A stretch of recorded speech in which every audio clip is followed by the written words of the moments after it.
வணக்கம் அன்பான நேயர்களே, ஞானப்பிரகாசம் டாக்கிற்கு மீண்டும் உங்களை வரவேற்பதில் மகிழ்ச்சி. நான் உங்கள் தொகுப்பாளர் ஞானப்பிரகாசம். நான் உங்கள் தொகுப்பாளர் குழலினி. கொஞ்சம் கற்பனை செஞ்சு பாருங்க. பல நூறு வருஷங்களுக்கு முன்னாடி ஒரு இருட்டான மலைக்குகை. எந்த மாடர்ன் லைட்டும் அங்க இல்ல. வெறும் நெருப்போட வெளிச்சம் மட்டும்தான் அந்த பாறைகள்ல பட்டு தெரிக்குது. ஆமா, அங்க ஒருத்தர் உட்கார்ந்து ஒரு கவிதையை எழுதிட்டு இருக்காரு. ஆனா அவர் வெறும் வார்த்தைகளை மட்டும் சேர்க்கல. கண்டிப்பா இல்ல. அவர் எழுதுறது ஒரு சாதாரண கவிதை கிடையாது. அதுதான் விஷயமே. நவீன அறிவியல் உலகம் பல நூற்றாண்டுகளுக்கு அப்புறம் வியந்து பார்க்க போற ஒரு சிக்கலான உலோகவியல் தொழில்நுட்பத்தை அவர் எழுதிட்டு இருக்காரு. அதாவது ஒரு நானோ வேதியியல அந்த கவிதைக்குள்ள ஒரு ரகசிய சங்கேத மொழியா பூட்டி வச்சிட்டு இருக்காரு. எப்போதுமே புதுமையை தேடுற எந்த ஒரு விஷயத்தையும் அதோட ஆழம் வரை சென்று புரிஞ்சுக்க துடிக்கிற உங்களுக்கு இந்த ஆழமான தேடலுக்கு அன்பான வரவேற்பு. இன்னைக்கு நாம ஒரு வரலாற்று பொக்கிஷத்துக்குள்ள மறைச்சு வைக்கப்பட்டிருக்கிற ஒரு மிகப்பெரிய அறிவியல் ரகசியத்தை உடைக்க போறோம். அந்த இருண்ட குகையில உட்கார்ந்திருந்த மனிதர் வேற யாரும் இல்ல, பழங்கால சித்தர்கள்ல மிக முக்கியமானவரான போகர் தான் அவர். சித்தர்கள் அப்படின்னாலே தாடி வளர்த்துக்கிட்டு காட்டுல தவம் செய்யற முனிவர்கள் அப்படின்னு ஒரு பிம்பம் நம்ம கிட்ட இருக்கு இல்லையா? ஆமா, பொதுவா அப்படிதான் நினைச்சிட்டு இருக்கோம். ஆனா அதை தாண்டி அவங்க மிகச்சிறந்த வேதியியலாளர்களாகவும் இயற்பியலாளர்களாகவும் இருந்திருக்காங்க. இன்னைக்கு நாம அலச போற போகர் 7000 அப்படிங்கிற நூலோட பாடல்கள், குறிப்பா 47 இருந்து 51 வரைக்கும் உள்ள பாடல்கள் சாதாரண குறிப்புகள் கிடையாது. ஓ, அப்ப அது என்ன? உலகத்தையே வியக்க வைக்கிற ஒரு அதிநவீன வேதியியல் பரிசோதனை கூடத்தோட நேரடி பதிவுகள் தான் அந்த பாடல்கள். சரி, எனக்கு ஒரு கேள்வி. இதையெல்லாம் ஏன் அவங்க நேரடியா சொல்லாம பரிபாஷை அப்படிங்கிற ரகசிய குறியீட்டு மொழியில எழுதணும்? அது ஒரு நல்ல கேள்வி. அதாவது பாமரர்களுக்கு புரியாதபடி ஏன் பூட்டி வைக்கணும்? ஒரு அறிவியலை எல்லோருக்கும் கொண்டு சேர்ப்பது தானே நியாயம். வெளிப்படையா பார்த்தா நீங்க சொல்றது நியாயமா தோணும். ஆனா ஒரு அணு உலையை எப்படி உருவாக்குறது அப்படிங்கிற தொழில்நுட்பத்தை எந்த பாதுகாப்பு விதிமுறைகளும் இல்லாம பொது வெளியில வச்சா என்ன ஆகும்? கண்டிப்பா அது ரொம்ப ஆபத்து தான். தப்பான ஆட்கள் கைக்கு போனா பேரழிவாயிடும். எக்ஸாக்ட்லி. அந்த பாடல்கள்ல சொல்லப்பட்டிருக்கிற வேதியியல் மாற்றங்கள் சாதாரணமானவை கிடையாது. மிக கொடிய நச்சுக்களை பயன்படுத்துற ப்ராசஸ் இது. புரியுது. இந்த தொழில்நுட்பம் தவறான கைகள்ல சிக்கினா பேரழிவை ஏற்படுத்தும்னு அவங்க உணர்ந்திருந்தாங்க. அதனாலதான் இந்த சங்கேத மொழியை உடைச்சு புரிஞ்சுக்கிற அளவுக்கு அறிவு இருக்கிறவங்களுக்கு மட்டும் இது போய் சேரணும்னு முடிவு பண்ணாங்க. ஓகே, அந்த எச்சரிக்கை உணர்வு இப்போ எனக்கு நல்லாவே புரியுது. இப்போ நம்ம நேரடியா அந்த ரகசிய ஆவணத்துக்குள்ள போயிடலாம். இன்னைக்கு நம்ம முக்கிய இலக்கு அந்த 51வது பாடலை வார்த்தைக்கு வார்த்தை உடைச்சு பார்க்கறது தான். ஆனா அதுக்கு முன்னாடி 47 முதல் 50 வரையிலான பாடல்கள்ல அவங்க ஒரு திரவத்தை தயாரிக்கிறாங்க இல்லையா? ஆமா, அதுக்கு பேரு சவுக்கார செய்நீர். அது என்ன செய்நீர்? அது சாதாரண தண்ணி கிடையாதா? அது தண்ணியே கிடையாது. அது ஒரு அதிபயங்கரமான சூப்பர் சால்வெண்ட். சூப்பர் சால்வெண்டா? ஆமா, உலகத்தோட மிக கடினமான பொருட்களையும் கரைக்கக்கூடிய ஒரு திரவம்னு சொல்லலாம். அதை தயாரிக்கிற முறைய பார்த்தாலே அதோட வீரியம் நமக்கு புரியும். என்னென்ன சேர்க்கறாங்க அதுல? அந்த பாடல்கள்ல 10 பலம் நவச்சாரம் அப்படின்னு தொடங்குறார் போகர். நவச்சாரம்னா இன்றைய வேதியியல்ல ammonium chloride. Okay, ammonium chloride. அதோட 5 காஸ் எடை அஃபினி, மிளகு, அப்புறம் பூரம் ஆகியவற்றை சேர்க்க சொல்றார். ஒரு நிமிஷம், பூரம்னா என்ன? பூரம் அப்படிங்கிறது காலோமில், அதாவது மெர்க்யூரி குளோரைடு. இந்த வேதியியல் கலவைகளை ஒன்னா சேர்த்து சாதாரண தண்ணிக்கு பதிலா குப்பமேனி இலையோட சாற்றை விட்டு அரைக்கிறாங்க. பொறுங்க, குப்பமேனி சாறு எதுக்கு? இவ்வளவு கடுமையான ரசாயனங்களுக்கு நடுவுல ஒரு சாதாரண இலையோட சாறு என்ன செஞ்சிட போகுது? குப்பமேனி ஒரு சாதாரண இலை கிடையாது. அதுல இயற்கையாவே அதிகப்படியான காரத்தன்மை, அதாவது ஆல்கலினிட்டி இருக்கு. ஓ, அப்படியா? ஆமா, இந்த அம்மோனியம் குளோரைடு, மெர்க்யூரி குளோரைடு மாதிரியான ரசாயனங்களை ஒன்னு சேர்க்க ஒரு வலுவான ஆர்கானிக் பேஸ் தேவை. அந்த வேலையை தான் குப்பமேனி சாறு செய்து. வாவ், நம்பவே முடியல. இதையெல்லாம் ஒன்னா அரைச்சு ஒரு குடுவையில வச்சு அதுக்கு மேல அரக்கு பூசி காத்து உள்ள போகாதபடி கவசமிடுறாங்க. ஓகே, கம்ப்ளீட்டா சீல் பண்ணிடுறாங்க. கரெக்ட்.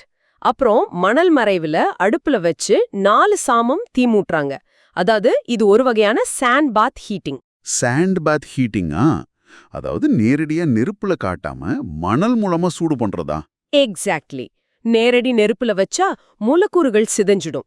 அதனால மணல் மூலமா சீரான ஆனா மிக அதிக வெப்பத்தை கொடுக்கறாங்க. இது அப்படி ஒரு மாடர்ன் கெமிக்கல் லேப்ல நடக்கிற கண்ட்ரோல்டு ஹீட்டிங் முறை போலவே இருக்கே. அது மட்டும் இல்ல, இந்த வெப்பத்துல அந்த ரசாயனங்கள் ஒன்னோட ஒன்னு ரியாக்ட் ஆகி ஆவியாகி மீண்டும் குளிர்ந்து ஒரு திரவமா மாறுது. ஒரு டிஸ்டிலேஷன் ப்ராசஸ் மாதிரி. ஆமா, கடைசியா இது கூட வீரம், பூரம் சாதுலிங்கம் அதாவது சின்னப்பார் இது எல்லாத்தையும் சேர்த்து ஒரு பரணியில காத்து புகாத குடுவையில அடைச்சு வைக்கிறாங்க. இதுதான் அந்த சவுக்கார செய்நீர். கேட்கவே ரொம்ப ஆச்சரியமா இருக்கு. இத சாதாரணமான ஒரு இரும்பு மேல ஒரு சொட்டு விட்டா கூட அது அந்த இரும்பையே தொலைச்சுக்கிட்டு போற அளவுக்கு வீரியமான ஒரு காஸ்டிக் திரவம் இது. என்னது, இரும்பைய தொலைச்சிடுமா? கேட்கவே கொஞ்சம் பயமாத்தான் இருக்கு. இவ்வளவு ஆபத்தான ஒரு திரவத்தை அவங்க ஏன் இத்தனை கஷ்டப்பட்டு உருவாக்கணும்? இங்குதான் நம்மளோட 51வது பாடல் தொடங்குது. வாங்க அந்த பாடலை இப்போ வார்த்தை வாரியா பிரிப்போம். முதல் வரி இதுதான். பருவமாம் நீர்த்தன்னில் நாகன் தன்னை 11 கால் இழுப்பனை இலுருக்கிச் சாய்த்து. இந்த வரியை எப்படி புரிஞ்சுக்கிறது? எனக்கு தெரிஞ்ச வரைக்கும் சொல்றேன். பருவமாம் நீர்த்தன்னில் அப்படின்னா நாம இதுவரைக்கும் பேசின அந்த பக்குவப்படுத்தப்பட்ட சவுக்கார செய்நீர் அப்படிங்கிறது புரியுது. கரெக்ட். அடுத்து நாகன் தன்னை அப்படின்னு வருது. நாகம்னா பாம்பு தானே. ஒரு பாம்பு எதுக்கு இந்த அமிலத்துல போடணும்? இங்கதான் பரிபாஷையோட முதல் சிக்கலே வருது. நாகம் அப்படிங்கிறது இங்க பாம்ப குறிக்காது. அப்போ வேற எதை குறிக்குது? சித்தவேதியல்ல நாகம் அப்படிங்கிறது துத்தநாகம், அதாவது ஜிங்க் அப்படிங்கிற உலோகத்தை குறிக்கும். பல பழங்கால நூல்கள்ல உலோகங்களை விலங்குகளோட பேர்கள்ல தான் குறியீடு செஞ்சிருப்பாங்க. ஓ, துத்தநாகம் தானே அது. சரி, அந்த துத்தநாகத்தை என்ன பண்றாங்க?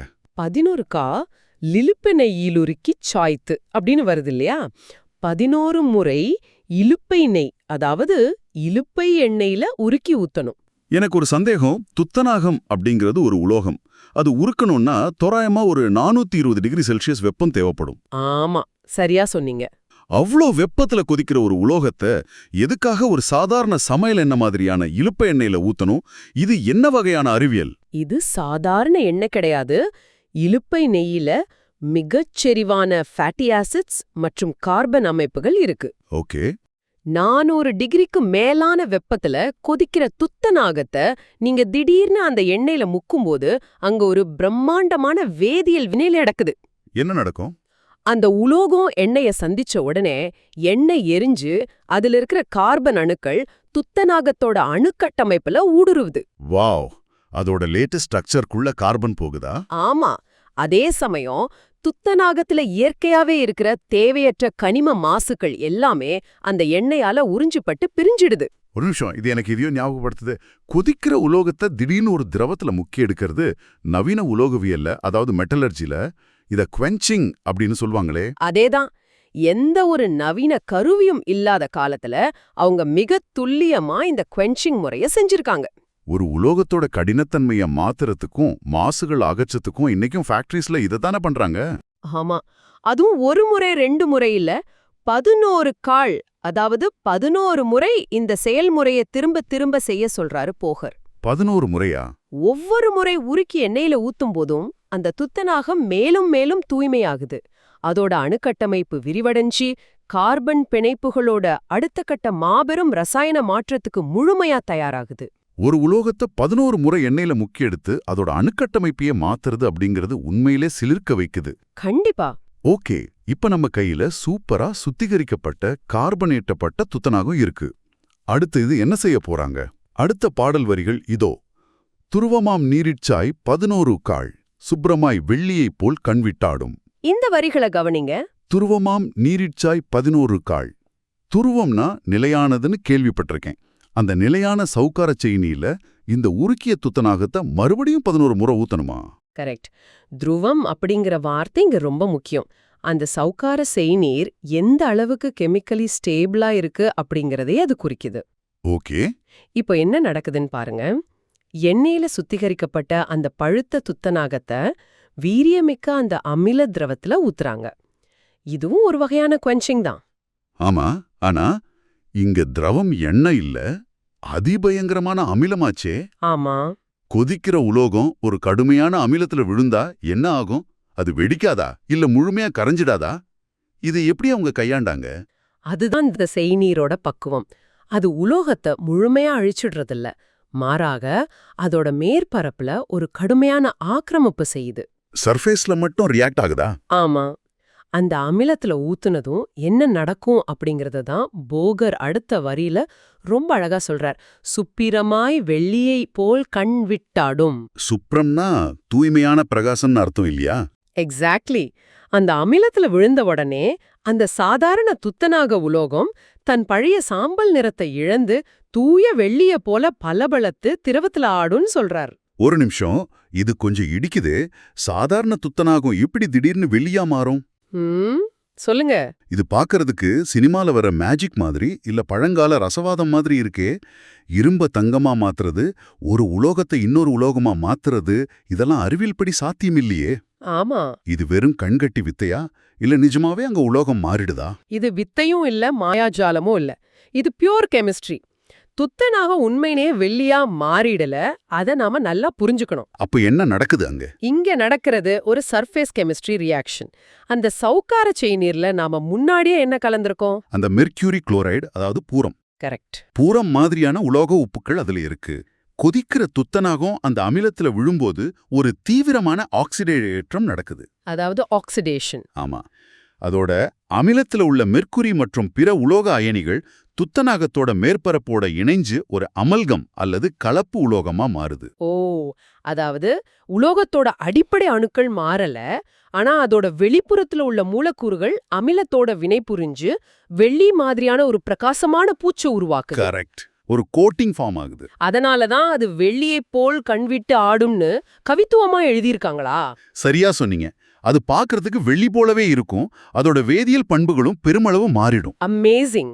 ஒரு சாதாரண உலோகத்தோட பண்புகளை மாத்தி அத வேற ஒரு உயர்நிலைக்கு கொண்டு செல்றது தான் ரசவாதத்தோட உண்மையான நோக்கம். ரொம்ப தெளிவா புரியுது. ஆனா இது வெறும் ஆரம்பம் மட்டும்தான். துத்தநாகம் வெள்ளியைப் போல் மாறுறது ஒரு காட்சி பிழை மட்டும் இல்ல. அது அடுத்து வரப்போற மிகப்பெரிய ஒரு மாற்றத்தை தூண்டுறதுக்கான முதல் படி. நீங்க மாற்றம்னு சொல்றது கொஞ்சம் த்ரில்லிங்கா இருக்கு. அது மத்த தனிமங்கள் மேல எப்படிப்பட்ட தாக்கத்தை ஏற்படுத்துது அப்படிங்கறத பாடலோட அடுத்த வரிகள் உணர்த்துது. அந்த வரிகளை படிப்போம். அருவமா மிருவங்கம் கட்டிப்போகும் 64 பாடா நஞ்சாம் உருவமா யுபரசம் 102 சத்தாம். இது நான் கொஞ்சம் உடைக்க முயற்சிக்கிறேன். கண்டிப்பா சொல்லுங்க. அருவமா மிருவங்கம் கட்டிப்போகும். அருவமாய், அதாவது உருவமற்று திரவ நிலையில இருக்கிற இருவங்கம், ஈயம், காரியம் மாதிரியான உலோகங்கள் ஒன்னு சேர்ந்து உறைந்து கட்டியாயிடும். கரெக்ட். இது புரியுது. அந்த ரகசிய நீரோட வீரியத்தால திரவ உலோகங்கள் கூட திடப்பொருளா மாறிடுது. ஆனா அடுத்த வரிதான் பயமுறுத்துது. 64 பாடான் நஞ்சாம். பாடானங்கள்னா என்னன்னு தெரியுமா? பாடானங்கள்னா கொடிய நச்சுத்தன்மை கொண்ட கனிமங்கள்னு தெரியும். 64 வகையான பாடானங்கள் சாம், அதாவது இறந்து போகும்னு சொல்றாரு. ஆமா. வேதியல்ல ஒரு நச்சு இறப்பது அப்படின்னா என்ன? ஒரு பொருள் எப்படி இறக்கும்? இங்க தான் நாம சித்த மருத்துவத்தோட மிக ஆழமான ஒரு தத்துவத்தை புரிஞ்சுக்கணும். ஒரு கொடிய விஷம் எப்படி மனுஷனை கொல்லும்? எப்படி? வேதியியல் ரீதியா பார்த்தா அந்த விஷத்தோட மூலக்கூறுகளுக்கு கூர்மையான முனைகள் இருக்கும். அதாவது அன்ஸ்டேபிள் ஃப்ரீ ரேடிக்கல்ஸ். ஓகே. அவை நம்ம உடலுக்குள்ள போனதும் நம்ம உயிரணுக்களோட மிக வேகமா இணைஞ்சு உடலோட இயக்கத்தையே நிறுத்திடும். இதுதான் விஷத்தோட வேலை. ஆமா, சயனைடு இல்லனா ஆர்சனிக் மாதிரியான விஷயங்கள் அப்படிதானே வேலை செய்யுது. அதேதான் இங்க 64 பாடானங்கள் அப்படின்னு அவங்க சொல்றது ஆர்சனிக், பாதரசம், கந்தகம் மாதிரியான இயற்கையா கிடைக்கிற கூடிய நச்சுக்களை தான். சரி. இப்போ இந்த வீரியமிக்க துத்தநாக கலவையும் அந்த சவுக்கார செயினீரும் இந்த நச்சுக்களோட சேரும்போது என்ன நடக்குது தெரியுமா? என்ன நடக்கும்? ஒரு தீவிரமான ரெடாக்ஸ் ரியாக்ஷன் நடக்குது. அந்த விஷ மூலக்கூறுகளோட கூர்மையான முனைகளை இந்த அமிலம் உடைச்சிடுது.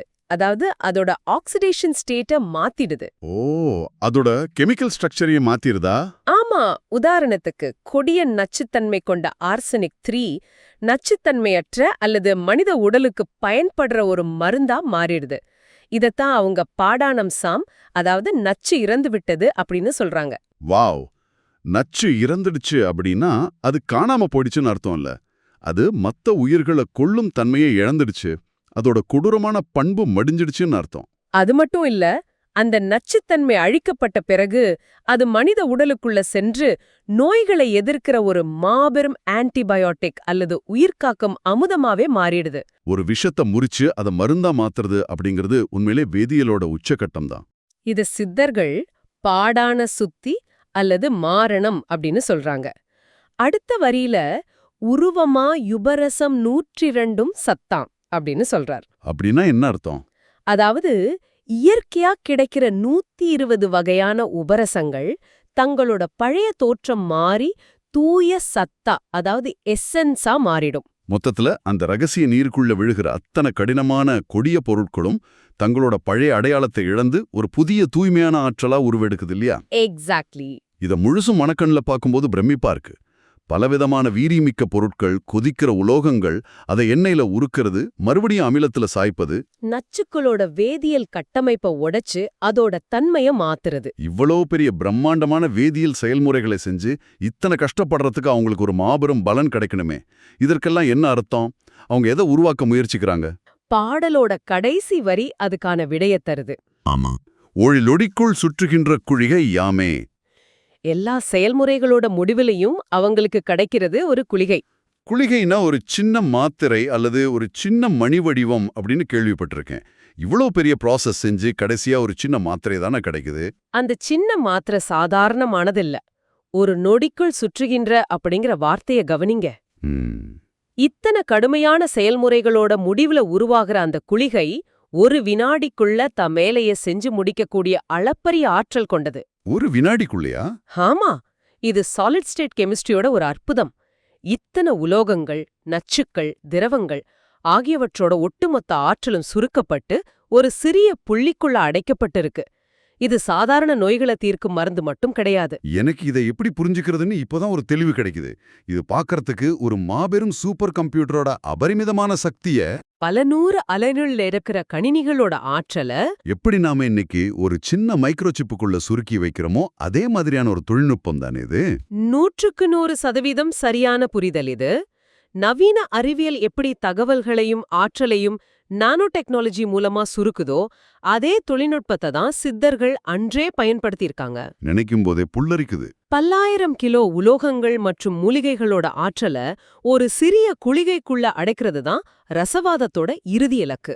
ஓ, இந்த குளிகை மருத்துவத்துக்கு பயன்படும், மனச ஒருமுகப்படுத்த பயன்படும், மனித உடலோட அணுக்கட்டமைப்பையே மாத்தி அத வேறொரு பரிமாணத்துக்கு எடுத்துச் செல்லவும் பயன்படுற ஒரு கான்சென்ட்ரேட்டட் எனர்ஜி கோர் அப்படின்னு தான் இதை புரிஞ்சுக்கணும். இது உண்மையிலே ஒரு நம்ப முடியாத பயணம்.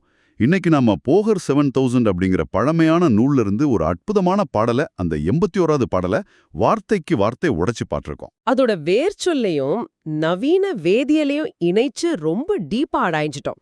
சவுக்கார செய்நீர் அப்படிங்கிற அந்த வீரியமிக்க ரகசிய அமிலம் எப்படி தயாராகுது? அதுல துத்தநாகத்தை இலுப்பை நெய்யிலையும் அந்த அமில நீர்லையும் 11 முறை உருக்கி ஊத்தும்போது நடக்கிற குவென்சிங் மற்றும் ஆக்சிடேஷன் எப்படிப்பட்டதுன்னு பார்த்தோம். 64 கோடிய நச்சுக்களோட மூலக்கூறுகள் எப்படி உடைக்கப்பட்டு அவை அமுதமாகுது அப்படிங்கறதையும் பார்த்தோம். கடைசியா இத்தனை ஆற்றலையும் உள்ளடக்கிய ஒரு சக்தி வாய்ந்த குளிகை அப்படிங்கிற மைக்ரோசிப் எப்படி உருவாகுது அப்படிங்கறதையும் மிக விரிவாவும் ஆழமாவும் பார்த்துட்டோம். உண்மைதான். வெறும் கவிதை வரிகள், எதுகை மோனையோட எழுதப்பட்ட பழைய பாட்டு அப்படின்னு நாம சாதாரணமா கடந்து போற பல விஷயங்களுக்குள்ள எவ்வளோ பெரிய surface chemistry, solid state physics மற்றும் உலோகவியல் அறிவியல் ஒளிஞ்சிருக்குன்னு நினைக்கும் போது மலைப்பா இருக்கு. ஆமா, அறிவியலை கலையோடும் மொழியோடும் அவங்க இணைச்ச விதம் இன்னைக்கு நாம பல மடங்கு சிந்திச்சு பார்க்க வேண்டிய ஒண்ணு. உறுதியா சொல்றேன். இந்த ஆழமான தேடலோட இறுதியில உங்களுக்கு நான் ஒரு கேள்வியை விட்டு செல்ல விரும்புறேன். என்ன கேள்வி அது? எந்த ஒரு நவீன வசதியும் லேபரேட்டரியும் எலக்ட்ரான் மைக்ரோஸ்கோப்பும் இல்லாத 12ஆம் நூற்றாண்டுல வாழ்ந்த ஒரு மனிதனால இவ்வளவு நுட்பமான உலோகவியலையும் வேதியியலையும் நானோ தொழில்நுட்பத்தையும் ஒரு சின்ன கவிதைக்குள்ள ஒழிச்சு வைக்க முடியுது அப்படின்னா, இன்னைக்கு நமக்கு கிடைக்கப்பெற பல பழங்கால நூல்கள்ல அதோட மொழி நமக்கு சரியா புரியல அல்லது அது ஏதோ மூடநம்பிக்கை அப்படிங்கிற ஒரே காரணத்துக்காக இன்னும் எவ்வளவு பிரம்மாண்டமான நவீன அறிவியல் ரகசியங்களை நாம உதாசீனப்படுத்தி தவற விட்டுக்கிட்டு இருக்கோம். ரொம்ப ஆழமான கேள்வி இது. கொஞ்சம் யோசிச்சு பாருங்க. அந்த ரகசியங்கள் அதை உடைக்கிற ஒரு அறிஞருக்காக இருண்ட குகைகள்ல இன்னிக்கும் காத்துக்கிட்டு தான் இருக்கு. இந்த ஆழமான தேடலை இணைஞ்சதுக்கு நன்றி. மீண்டும் மற்றொரு சுவாரஸ்யமான அறிவியலோட இருண்ட பக்கங்களை வெளிச்சத்துக்கு கொண்டு வர தேடலோடு சந்திப்போம்.